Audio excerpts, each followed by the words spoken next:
Good morning, good very early morning to our US viewers. Good afternoon, good evening to the people in Asia. This is Cayman. Welcome to another Flow Show. We write Thursday, the 29th of January. I'll be your host today. Ryan is having a few other obligations. I guess he will be on the face show later, but I'm not 100% sure, but we'll see about that. Lots of stuff to get through today. Unfortunately, when I woke up this morning, I thought for a minute that we were already Friday, last day of the month, all the central banks done, happy days, and then I realized it was only Thursday. So I had already a little bit of a shock this morning to my system. But anyway, here we are excited again about what is going on in markets. So let's talk about it. Before we start, please remember that we still, and you can still put in your email if you have not done yet, only if you have not done it yet, to our newsletter, just to be made aware of what's upcoming. And it's now getting very, very close, as I understand from all those who are working relentlessly behind the scenes to make it all happen. So just sign up there if you want to know what's gonna come very soon in our Forex Analytics community, which will be morphing into trading analytics. That is something that we already can divulge. If in the meantime you want to join us in these very, very turbulent times, let's say. You can still do it for only $1 for 10 days to give us a try, see what we are doing in our community, see what we are talking about in our chat rooms, updating each other with our trading ideas, views on whatever is going on in whatever market. There's a lot of really, really good traders in there, and we are here to help everybody. That's done for the ads. Let's now move over to what has been going on. And first of all, a few of the headlines. There are a lot, so I'm going to try to keep it as short as possible, or just go over the main ones. Um, First of all, a quick one, and we've seen those yen pairs starting to tick up again. First of all, there's been two things happening. Yesterday, Bessent came on the line. That was I think just before or after or somewhere around the FOMC saying that the US Treasury had not intervened, and he used the word absolutely not intervened in dollar yen. We know that they did some rate checks, which then sent the dollar yen down to rather big supports. But not intervening already saw a bit of a beat coming back into the dollar when other dollars were also beat, because he also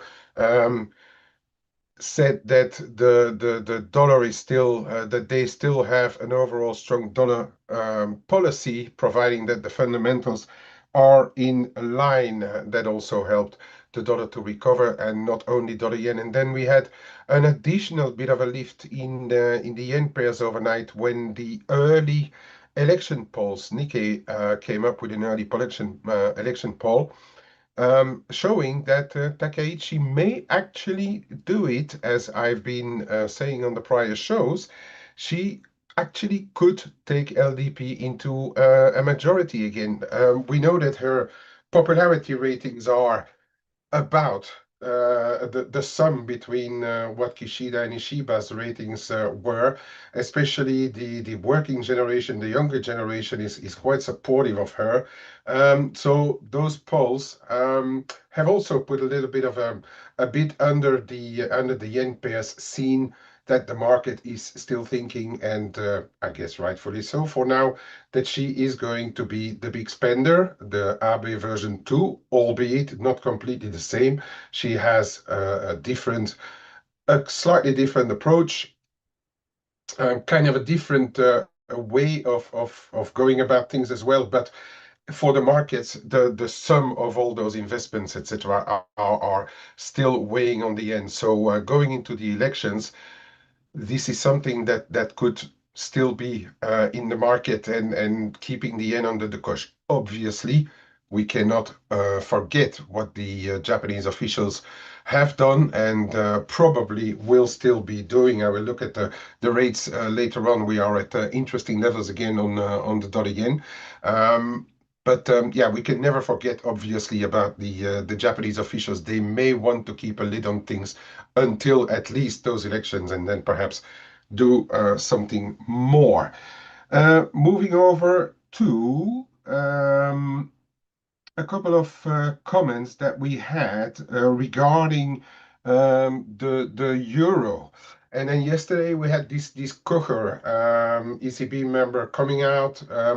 There was a bit of confusion to start with, thinking that he was just talking about rates, etc., inflation. But then it became clear that he was actually talking about the euro dollar, and he said that further advances in the euro dollar may impact the decision making of the ECB on interest rates. That was already interesting.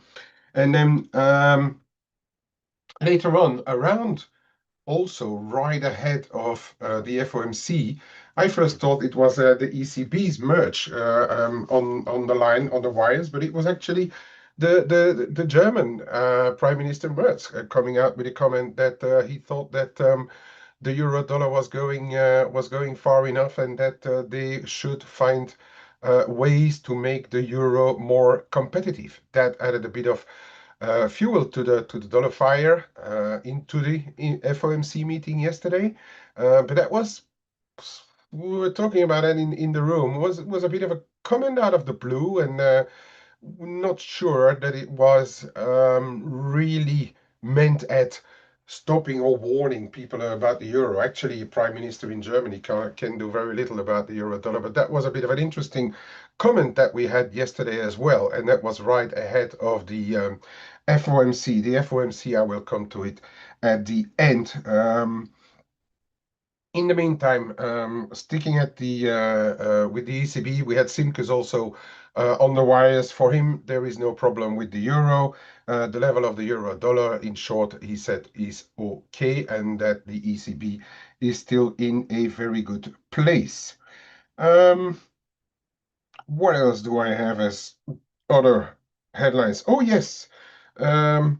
Starmer, UK Starmer, is in China, and he said that the UK or himself planned to build a sophisticated relationship with China to boost growth and security. From the Chinese side, they rather spoke about the security side of things. Obviously, with that's a wink towards whatever is happening in geopolitics, but especially directed at the US, of course. I haven't really seen too many shocking headlines surrounding that meeting, but we also know that Mr. Trump won't miss an occasion if he judges that the UK and China are getting a little bit too close together to send a stern warning towards the UK. Not sure if he hasn't already sent a truth bomb onto the wires, but I suppose today we could expect one in that direction. And then we move over to what is happening in what was happening yesterday. So first of all, after the face show, we got the Bank of Canada. The Bank of Canada left the interest rates unchanged. What was already clear in the statement is that they don't know the direction of future moves is uncertain. The main word in the whole statement and press conferences were uncertain about the next move. We could interpret that as a bit of a very, very, very shallow change of direction again, because we know that they were dovish before. We know that the prior meeting they went neutral. Now we don't know about the direction of the next move. So it leaves everything open, but providing that a lot of uncertainties are taken away, it may also mean that the next move could potentially be rather a hike. But as I said, the main word during that statement in press conference was uncertainty, and he actually interestingly also said that part of the uncertainties was the risk of the of the Fed, and the independence of the Fed was part of the risks he mentioned. Um, Meaning by that if the Fed would lose some independence, it could be mayhem in global markets. So that was part of the uncertainties, which obviously, if that would happen, would mean support, and in that case, slashing interest rates probably. But yeah, and also the uncertainties, as you say, Addy, were also surrounding USMCA, or as you call it in Canada, CUSMA, because you put the Canadians first, of course. Yeah, that's also still part of all the uncertainties. We heard about the Canadian officials. We heard about um, we heard about Bessent actually yesterday as well. That he said that the Canadian trade talks are coming, and that Carney should concentrate on them. In the end, that was the positive side about it. He said, in the end, we will end up in a good place. So Bessent is still relatively optimistic about trade talks with Canada. Trump, on the other hand, we don't know how he's going to hammer the table before they reach an agreement. There's some stuff going on in Alberta, which I gladly omit for now, but we will see. And it's been an interesting market in dollar Canada yesterday, or for the Canadian dollar, and I will have a look, obviously, at the Canadian dollar a little bit later. We had a bit of oil data out yesterday. I haven't actually missed what happened on the API. Yeah, both of them showed a bit of a draw. But there's other stuff going on in oil. Obviously, we heard from Trump that there's a bigger armada in the direction of Iran. Some Middle East countries have already closed their airspace for that armada. So there's a lot of tensions going on, which are keeping oil prices elevated, probably more so than any minor draw on those inventories that we had over there. Quickly over to the rest of the data. We've seen a bit of a better, it's very small amounts, but a bit of a better trade balance out of Kiwi land. The good thing about is here, and that's something that we always need to look for in trade balances, whether it's positive or negative. Of course, a huge negative is never good for the current account, etc. But look at the activity indicator, and you see that for the imports and exports, they both went up. So that indicates a better activity in New Zealand. So that has been mildly supportive for the Kiwi dollar as well. Although we had the business confidence, the ANZ business confidence coming down a fair chunk, and that is probably then explaining what was happening on the Aussie Kiwi. So that for what happening over there, import prices, and that's another one that Bullock may not particularly like, is that the import prices in Australia went up again, as well as the export price. Those are Q4 data, so for the whole quarter. But as we know, Bullock is likely going to take this as an excuse to maybe even raise rates next week. The market is at least pricing in that direction. We had a bit of Swedish GDP data out, slightly worse than expected. A worse than expected trade balance in Switzerland as well, although we are not seeing any impact on the Swiss franc on the back of this. And then we had the consumer confidence, but mainly we had the Swedish interest rate decision, 1.75%. I have not really followed the press conference or so from too close, but one line that I picked up was being in a good place. So that's the global line, the global central bank line from the Western countries right now is that everybody is in a good place. We do have South African rate decision coming up later on, and the opinions are totally divided. There's half of the specialists or the analysts expecting a 25 BPs rate cut, and the other half expecting a hold. Rand has been behaving extremely strong of late, but on the day we have seen the dollar rand tick up, well, virtually a percent from the lows now, because there's always this um, risk and chance that they will cut rates again. So that's the market taking back some of the positions that they put on the long side of global emerging markets, I reckon, which have been doing extremely well of late, as we know. All right, FOMC. And so as I already said before, and that was part of the dollar resurgence that we had. Bessent was calling that strong dollar policy, etc., etc. But then when the FOMC started, we actually, for as long as the statement came out, the timing for when the statement came out, and when we had the whole press conference, we actually didn't move more than 20 or so pips in the main currency pair, which is the euro dollar, before the market started to pick another side again.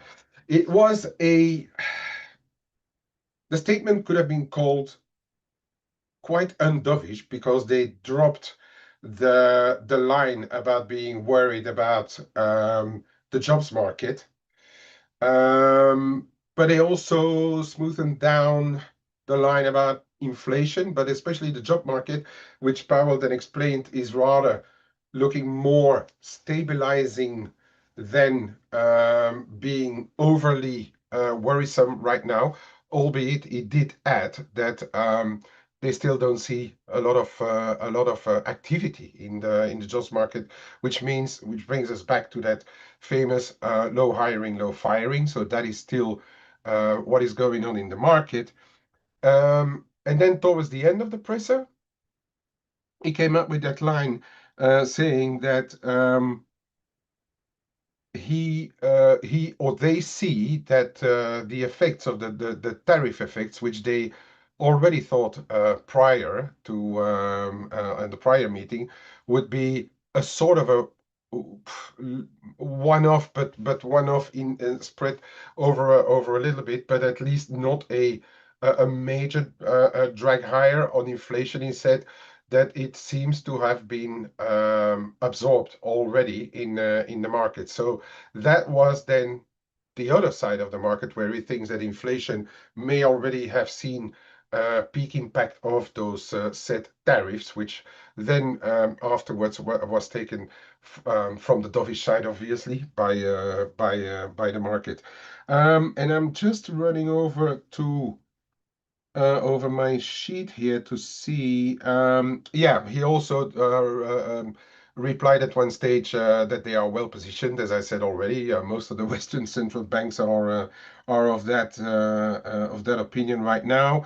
He said that they already cut a lot. He said that they are around somewhere around the upper side of the neutral range. So that means that the hurdle for a cut could be relatively high for the next one, for the next meeting, which makes the market think that before he leaves the position as chair of the FOMC, he may not push for any more cuts. But of course, I think, as he already said, like the job market is stabilizing, but the inflation peak may be over. It always leaves the door open for something. But at least out of the meeting yesterday, we can't really make any conclusions that there is a fast rate cut coming, unless really the data are going to show that it's needed. He also what did he say? Oh yeah, the interesting one is as well, because there was a question about already the BIS report towards the end of last year, but also what the market is talking about about massive outflows of the US. Um, Debasement, diversification, rebalancing, you name it what you want. Um, but he then said that there is not a lot in the data to suggest that there is such evidence that foreign investors are hedging their US assets, meaning hedging away from the US. And we have been talking about that with Ryan, and yesterday on the Flow Show as well, I mentioned if you look at the end of the year, TIC data from the US Treasury, and if you haven't looked at, go on the US Treasury page, you can find it there. They indeed did not suggest major outflows yet. So I'm just going to repeat what we said for those who missed it. It could just be like excess money right now, because we have seen over the months, years, equities ramping higher, crypto ramping higher, metals ramping higher. People who made enough money on that can actually diversify from the US with those profits. Let's call it that way, and then that will have like an impact on their portfolios because they're going to up the relative holding in the portfolio of different assets than US assets, but it's not going to necessarily diminish a lot the holdings of US assets. That is kind of a way that we can look at these kind of money flows. I'm not saying we are 100% correct on the ball, but it is extremely plausible if you see how the tick data have behaved and yesterday's Powell comments in the same direction. Yeah, and then the other non-dovish thing was that the economy once again surprised with the strength. Then there was a question about AI. He said AI could increase productivity, which could have a beneficial impact on wages, but he steered away of the question whether he thinks that it's going to cost a lot of white collar jobs, as already has been touted in the market, and is kind of my view as well. And with that, I'm coming to the end of what has happened yesterday. What's on the rest of the docket for today? Not a lot in the US apart those. Um, Charles, which sort of my news info? For which one, for which info in particular, if you mean something in particular? Oh, you mean about the TIX data? That's you go to the Treasury, the US Treasury website. You can find the TIX data on there. They coming out with those reports. I think it's monthly or so. Um, oh, in more general terms. Yeah, well, I personally use a good few news outlets, but the problem is that if you look at something like Bloomberg, for instance, they charge you $2,500 per month. That's an extremely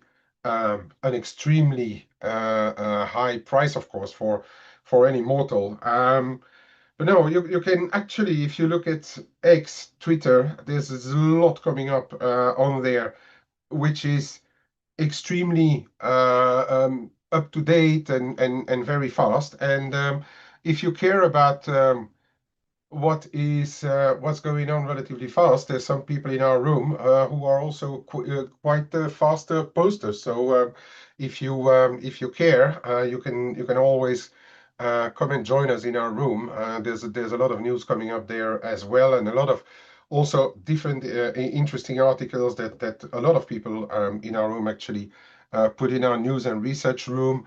But yeah, I mean, you've got the usual ones, Bloomberg, Reuters. They are usually fast with the headlines, but then if there's any other comments, you might as well get onto Truth Social if you want to quickly see what Trump is sending as messages in onto the wires, mate.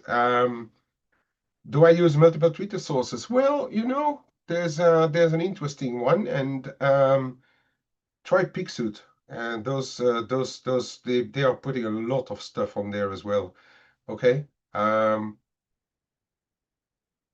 So yeah, Charles, I mean, Pixud is one of those who put a lot of stuff on there as well. Okay, they have a webpage too. Okay, that's it. What? Pop, pop, pop, pop, pop.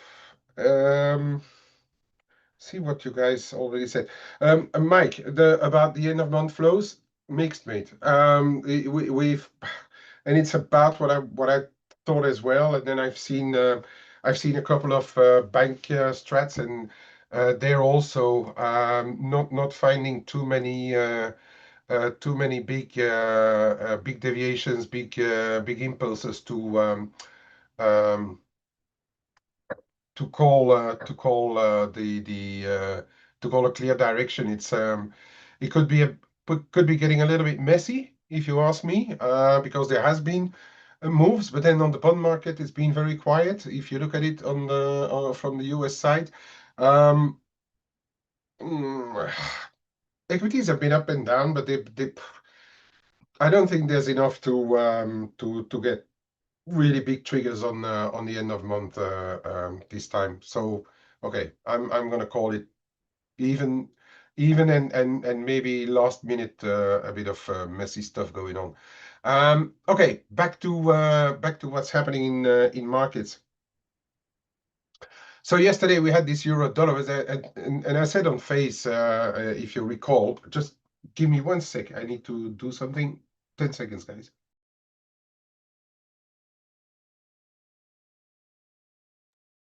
Okay.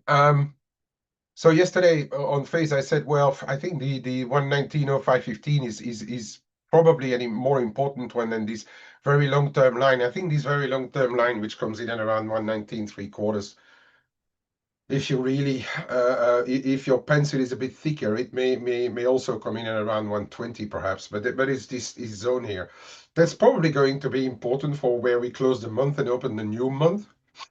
As I said yesterday on Face, I think that the 119 or 515 may be the more important level on in the short term. We had a quick look below, and that was really the combination at the same time, right? Like a few minutes apart about those Merz comments, those Bessent comments, those and then the FOMC statement, and that dragged it really quickly under 119. But straight away, and when the press started, we were like trading on that zone here, 109.0515, and then with the last comments that towards the end of his press conference, when Powell said about the effect of the tariff effect already probably having passed through and waning. The market, those who were waiting to sell dollars again, entered the market again, and we have seen this in a lot of currencies happening. But but um, okay, month end is one thing, but also if we look at the moves that we saw, and I was commenting on that this morning in our room as well. I wouldn't be surprised if we were maybe a little bit range trading, because out of the comments that we had, and also if you look at interest rates, for instance, haven't moved an awful lot. Um, this Trump spike, I think, I'm not saying we need to ignore it because there's been money made or lost on the back of it. But I would really think that we may rather be in a range, and we're already starting to see it. We are seeing not only euro dollar, but all currency pairs now. The dollar is really getting back some of what is lost overnight as well. It could be linked as well to um, and I don't like to say that, but on an overshoot on gold or something, and which I think is still in a world of its own. But we're seeing it kind of globally happening around the spectrum right now. So also in cable, we had this upshoot, which is actually not too far from. We actually went extremely close to the target of the bull flag once more, and we stopped shy of it. We actually lost quite a bit there. We're now already back to the support here around 137.80, and I reckon unless we get a surprise and the dollar really picks up, I think the global bias is still relatively unchanged, but we need to reckon with more of this kind of price action, in my opinion. Um, as I said yesterday, also already on Face, the global bias unchanged, but it's not going to be a one-way ticket in from where we are right now, because we did hit important levels on the euro dollar, for instance. Uh, we also went like pretty far on stuff like the cable, even the Aussie, which is still doing a lot better than some other currencies, but even the Aussie is correcting somewhat now. And speaking about the Aussie, I'm going to go on a shorter time frame. We had this. No, I need to get back onto the daily. We had this. I spoke about this pretty big 69, 60, 65 level.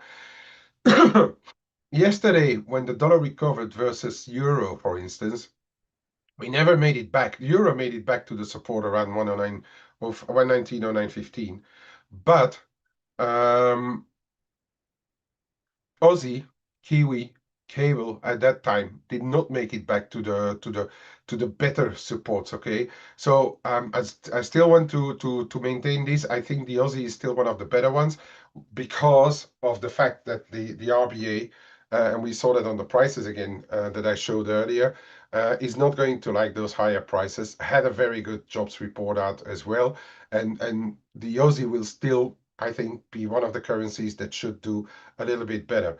Obviously, dump under 69.60, that's going to be a completely different picture. But for as long as we are above, I would not be ruling it completely out that we go back to those levels above 71 at some stage, closer maybe to even the longer term resistance here around 72. But for the time being, as I said, it's not something that I think is going to happen in the next few hours, because we are seeing a pretty clear um, dollar bid coming into the market right now, but not sure that is going to last. But I rather think that we are going to trade a few ranges in the market.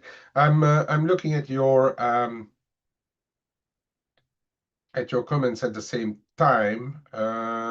Okay, right. Yeah, so and I know what you say, Fred, but it's, I think, 119 and a half is somewhere in the middle of the ballpark. I'm not really thinking that it's a big deal that we are back below 119 and a half. What is a bigger deal that we couldn't reach and for sure not hold 120 on the euro, and that could be a bigger deal. Okay, Kiwi, same thing as the Aussie, although we are now back in this little zone. It's still behaving pretty well, but I think we should allow for some more, as we are seeing on the rest of the dollars, for some more consolidation. Just looking at if there are any headlines or not pushing this move, because it's getting a little bit. No, okay, it's fine. No headlines. So I think we can consolidate around here. Even 60, the big figure, it wouldn't be a crime if we get back down there, if we see more dollar strength. But that should hold, okay? If we get down there, that should hold. Otherwise, there may be something different going on with the dollar. And then, yeah, the last thing about the yen. The yen, you see, yesterday, that 150, 190, 152, the figure was good enough for a hold, big level, and now we are looking back up. Around 153, 60, 65 is where the cloud comes in.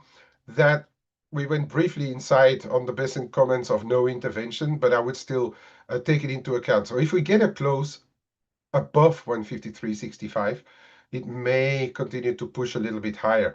I do think, though, that with the Takaichi leading in the polls, we are going to see yen crosses holding again. Now we will see whether the Japanese officials like it or not, but that is something that I've been watching and really noticing, is that those yen crosses have really been supported very, very well by the cloud. And that is something that we all know The Japanese are really, really, really watching.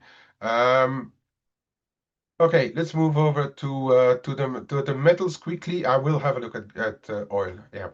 So we had a spike towards the next the next line on a picture, but we are coming back quite severely right now. Now, there's thanks Michael for that in our room, Michael Brown. He said that apparently a lot had to do with people being short gamma in gold, and that's probably there has been a few strikes around, or quite major strikes.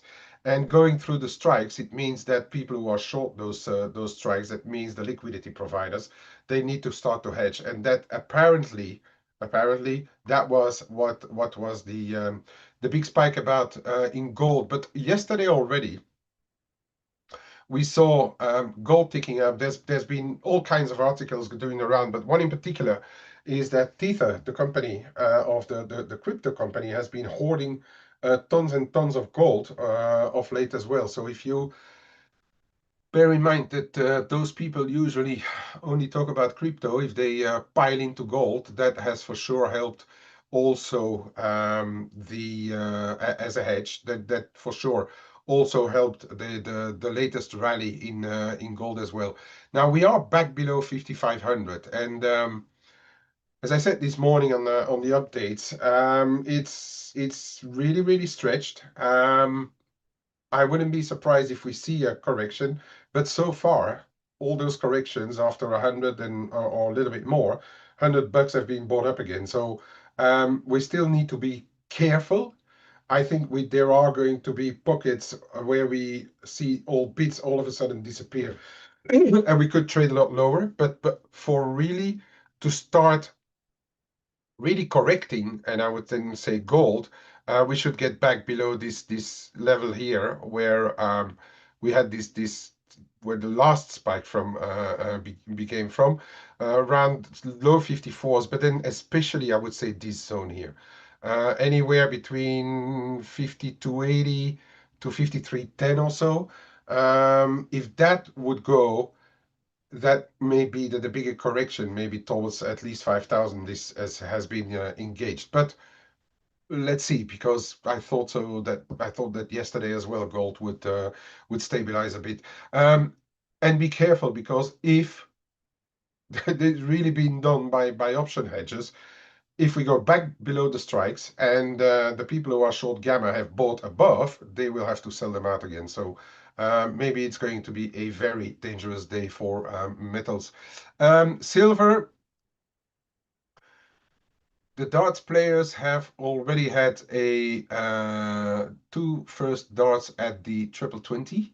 So let's see if they can make it a perfect 180, but that maybe has to wait a little bit.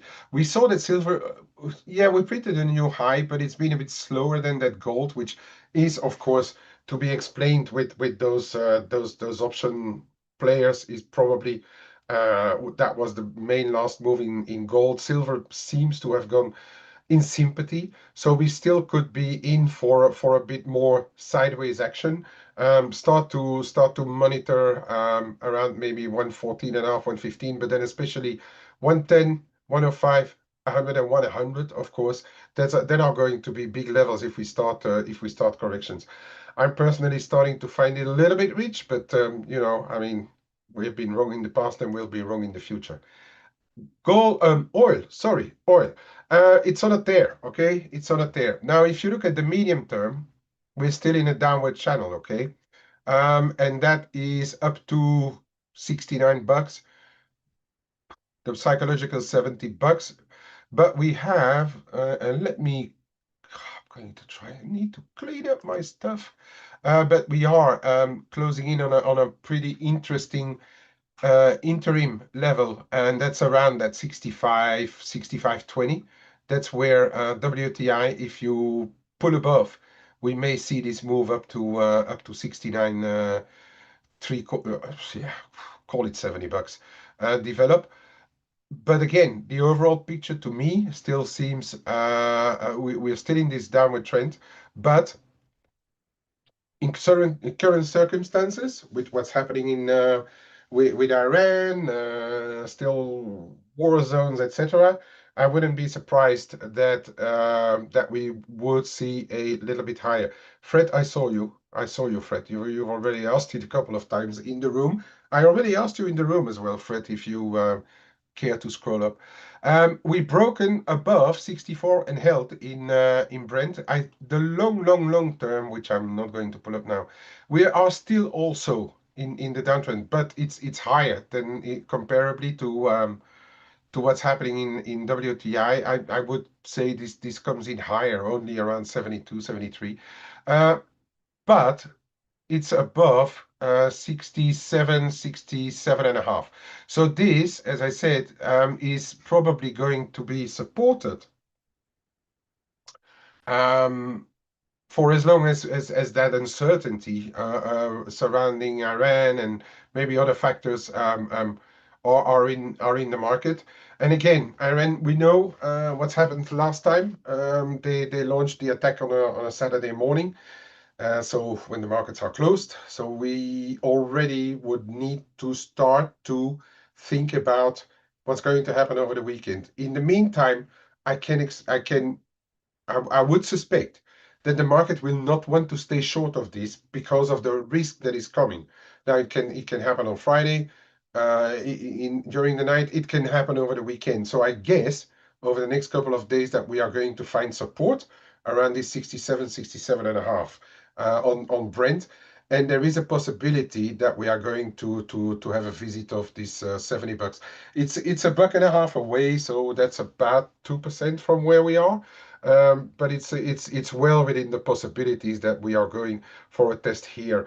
If there wouldn't be all those moves that Armada, Trump sending to Iran, Iran already responded that they would maybe, yeah, that they will respond, but that they still want to go and sit around the table.